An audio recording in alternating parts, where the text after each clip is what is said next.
zakat, pour certains canonistes, relève du culte.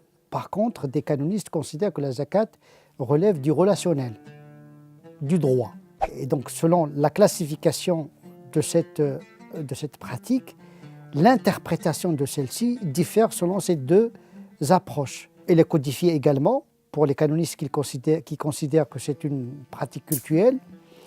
Pour les autres qui considèrent que ça relève du droit, ça relève du relationnel, ils permettent un ajustement de cette pratique en fonction du niveau de richesse de la personne et des formes de distribution de celle-ci en fonction du besoin de la société des individus. En vérité, la zakat, il constitue le côté horizontal des pratiques, c'est-à-dire il est inconcevable d'avoir une spiritualité sans générosité.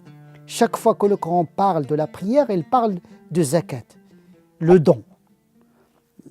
Et donc, le don comme une sortie de la cupidité, un triomphe sur l'avarice, qui est le propre de la foi, qui consiste à faire sortir l'individu de son ego et d'essayer de partager son bien avec autrui.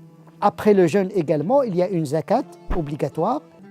Donc après la prière, le Coran parle de la zakat, mais également le jeûne est associé au don, comme si le culte a une fonction sociale de partage avec autrui.